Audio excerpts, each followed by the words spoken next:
Durante las últimas semanas hemos escuchado información relacionada a una viruela relacionada a los monos, viruela del mono, conocida también como la viruela símica y también en algunos países como monkeypox. Para hablar sobre este tema nos acompaña el doctor Manuel Figuera, quien es el presidente de la Sociedad Venezolana de Infectología. Un gusto que nos acompañe, bienvenido. Gracias, Daniela. Doctor, usted por las redes sociales ha sido muy enfático de que hay que tomar en cuenta que es una enfermedad que existe y hay que hacer un control exhaustivo, pero no levantar alarmas. ¿Por qué? Realmente no es un problema que causa alarma porque primero es poco contagioso.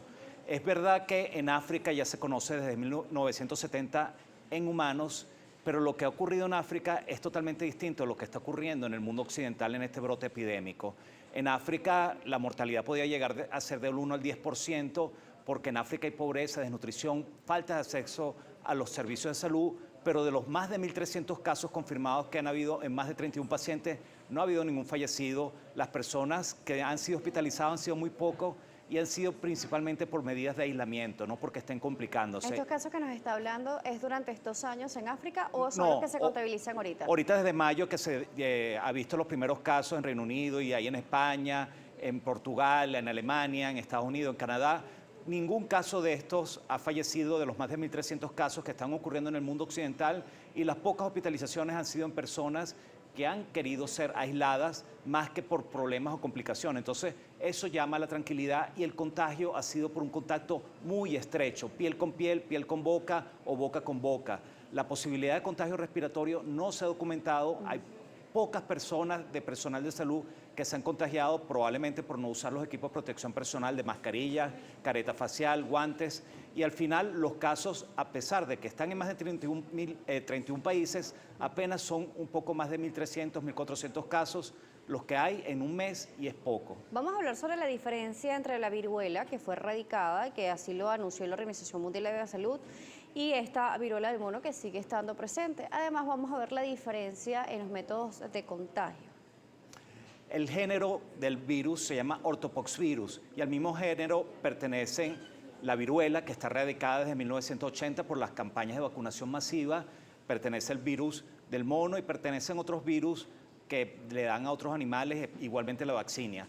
Realmente el virus, la viruela del mono, se ha identificado desde 1958 en monos, pero predomina en roedores en África, sobre todo en dos partes: en la parte centro-occidental, que implica la República Democrática del Congo, y en la parte occidental, que es en Nigeria principalmente, o en Camerún. Los casos han sido muy pocos a lo largo de los años. Se habla que hay una endemia porque hay pocos casos en humanos, y la transmisión en los humanos ha sido por contacto con animales, consumo de animales, arañazos o mordeduras. La diferencia que está ocurriendo ahorita en el mundo occidental es que hay personas que se infectan, y el primer caso que se reportó en Reino Unido fue una persona que fue a una clínica de enfermedades de transmisión sexual. Él venía de Nigeria y tenía lesiones a nivel genital.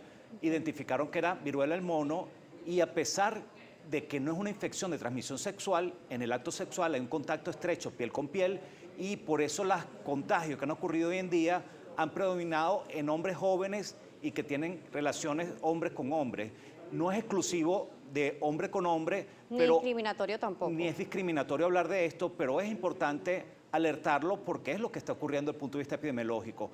Hablar de esto no es discriminar, hablar de esto es alertar que simplemente hay conductas de riesgo, sobre todo la promiscuidad, que pueden llevar a un mayor riesgo. Claro, además se hablaba sobre un foco que se dio en una fiesta masiva. Entonces, esto también es importante verlo. Eso es parte del comportamiento que ha tenido también este virus, ¿no? Hoy en día lo vivimos con otros problemas infecciosos en el pasado, y los infectólogos somos los que nos hemos enfrentado a estos problemas sin ningún tipo de discriminación. Nosotros vemos personas con tuberculosis, hemos visto personas con sarampión, con difteria, que son problemas que causan alarma y susto. Lo vimos con la pandemia de la influenza porcina, lo hemos visto con las personas que vemos con VIH, y en general no discriminamos, atendemos a las distintas personas, pero alertamos también de las conductas de riesgo que pueden llevar a esto.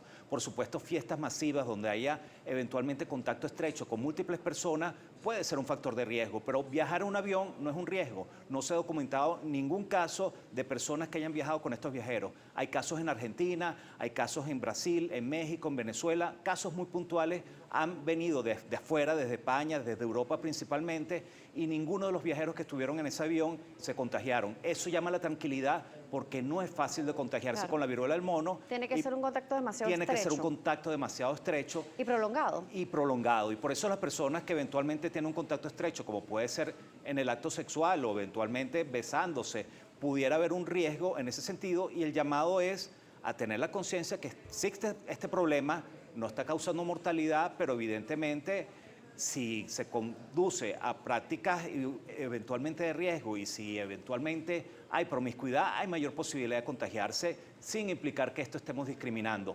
Los casos en mujeres han sido muy pocos, los casos en personas adultas prácticamente no existen porque los adultos que fueron vacunados con la viruela, a pesar que la viruela es humana, genera una protección cruzada, la vacuna de la viruela, pero esa la colocaron en los años 70, o a lo sumo en Venezuela hasta el 73.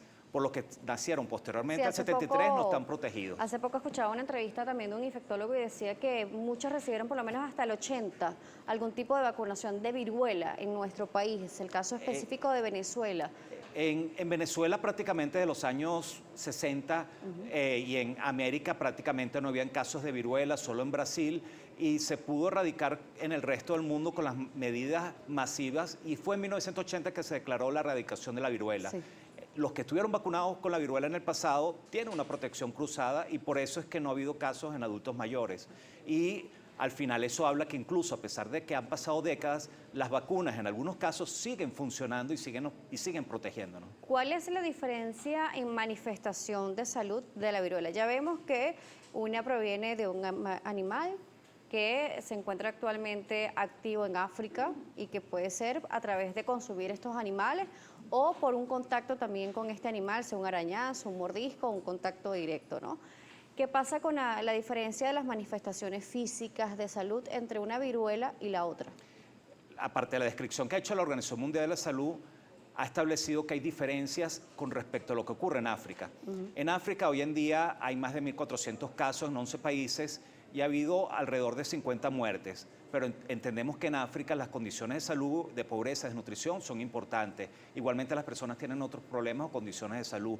Y las lesiones que aparecen en África suelen aparecer principalmente en cara, en manos, en pies, sobre todo en las manos por contacto con los animales, los pies por andar descalzo, en la boca por el consumo de estos animales. Lo que ha ocurrido en el mundo occidental, en los casos que se han diseminado como se han diseminado, las lesiones han aparecido principalmente a nivel genital, a nivel perianal, a nivel de la boca. Y tiene la consideración atípica que aparecen con distintos estadios. En la viruela del mono que ocurre en África, todas las lesiones tienen el mismo estadio. Si son vesículas, o sea, si tienen líquido, todas las lesiones que tienen esa consideración. Mientras que aquí aparecen a veces vesículas, costras en momentos distintos. Lo que sí es común en todas es que aparece adenomegalias o ganglios y siempre puede haber un periodo previo de fiebre, malestar, dolor de cabeza y después aparecen las lesiones, pero en el mundo occidental ha habido personas que le han aparecido las lesiones incluso antes de que aparezcan fiebre. Entonces, el elemento epidemiológico más importante es si alguien ha estado en Portugal, en España, eventualmente en Reino Unido, en los países donde hay casos y ha tenido conductas eventualmente de riesgo, como eventualmente promiscuidad o tenido contacto estrecho con múltiples personas y le aparece algún tipo de lesión, lo importante es que acuda al especialista. ¿Quién puede saber más de viruela del mono? Los infectólogos, los dermatólogos, y la sospecha clínica es la que llevará a hacer el diagnóstico. En Venezuela hay manera de hacer el diagnóstico por biología molecular. Doctor, vamos a una pausa. Al regreso vamos a conocer también sobre esas manifestaciones cutáneas que aparecen, si en punto más específico es contagioso o no, porque existe siempre duda, él existía con la lechina, por ejemplo. Entonces vamos a ver si hay algunos mitos de realidad que también podríamos desmontar. Manuel Figuera, presidente de la Sociedad Venezolana de Infectología, nos seguirá acompañando. Estamos hablando sobre la viruela del mono. Recuerde las redes, @salud_gb, @AnilJSalas. Volvemos.